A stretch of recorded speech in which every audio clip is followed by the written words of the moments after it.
आज जो है लक्ष्मी सिग्नस हॉस्पिटल के सभागार में प्रेस वार्ता बुलाया गया है, जिसमें कार्डियक साइंस डिपार्टमेंट में जो हम लोग कर रहे हैं उसके बारे में हमारे डॉक्टर यहाँ पे हैं, senior cardiologist and CTBS surgeon doctor Mohit Saxena ji, doctor Shashikant Singh ji और सभी लोग जो है यहाँ पे एक साल में कार्डियक डिपार्टमेंट में 100 से ज़्यादा जो है ओपन हार्ट सर्जरी हो चुका है और एंजियोग्राफी एंजियोप्लास्टी भी 100 से ज़्यादा हो चुके हैं और रेगुलर इस तरह से रोज़ के रोज़ यहाँ पे।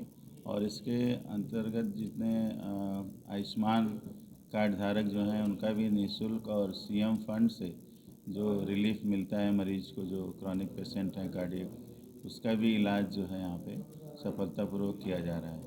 और कैश में भी करते हैं, जितने भी इंश्योरेंस हेल्थ इंश्योरेंस के हैं सभी जो है TPA के पेशेंट को भी यहाँ पे जो है हम लोग ले करके उनका इलाज करते हैं। और हम अपने जो है कार्डियक डिपार्टमेंट के पूरे टीम को जो है बधाई देते हैं कि आप लोग ने 100 से ज़्यादा जो है यहाँ पे CTBS सर्जरी हुआ है CTBS डिपार्टमेंट में। और शुभकामनाएं देते हैं कि इसी तरह मरीजों की हम लोग सेवा करते रहें, जिससे कि मरीज़ जो है ठीक हो और अपने दीर्घायु जीवन को जिए। कैंसर जो है उसके अलावा यहाँ पे आयुष्मान के तहत कार्डियोलॉजी डिपार्टमेंट को हेड कर रहा हूँ। यहाँ पे पेसमेकर एंजियोप्लास्टी ये सब चीज़ें हमारे अंतर्गत ही होती है। ये सब चीज़ें देखना हमारा काम है। यहाँ पे पेसमेकर और एंजियोप्लास्टी तो रूटीनली बेसिस पे हम लोग करते ही हैं। साथ ही साथ यहाँ पे हम लोग ने 2 ऐसे केस किए हैं जिसमें कि बच्चों के दिल में छेद था, जिसको हम लोग पैर की नस से द्वारा गए और दोनों ही छेद को बंद कर दिया गया है।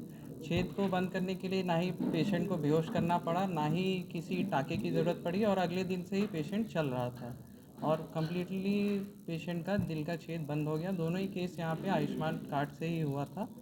तो दिल का छेद का ऑपरेशन कराना अमूमन यहाँ पे बनारस में और लखनऊ में भी इवन जल्दी पॉसिबल नहीं होता है, जो कि पैर की मतलब दूरबीन विधि से ही हो गया बिना किसी टाँके और चीरे के। अमूमन इस तरह के केसेस दिल्ली या मुंबई में ही आपको मतलब दिल की बीमारी लगने से पहले क्या संकेत होते हैं शरीर? दिल की बीमारी से लगने से पहले आपको संकेत अमूमन ये मिलेगा कि चलने पे सांस फूल रही है, पैरों में सूजन आ रही है या सीढ़ी चढ़ रहे हैं तो चढ़ नहीं पाते हैं। पहले जैसे 1 किलोमीटर 2 किलोमीटर आराम से आदमी टहल ले रहा था, पर अभी 500 मीटर जाने पे ही सांस फूल जा रही है। और स्मोकिंग की हैबिट्स और शुगर है पर कोई दवाई नहीं खा रहा, BP है पर दवाई नहीं खा रहे, लापरवाही कर रहे, रेगुलर ट्रीटमेंट पे है। तो इस तरह के केसेस, इस तरह का मरीज जो अवॉइड करते हैं इस चीज़ को, उनके लिए क्या मैसेज होगा? उनके लिए यही मैसेज है कि आप रेगुलर फॉलोअप कम से कम करें। नहीं कर पा रहे हैं रेगुलर फॉलोअप तो BP और शुगर कम से कम अपना चेक करके नॉर्मल रेंज में ही रखें। नहीं रखने पे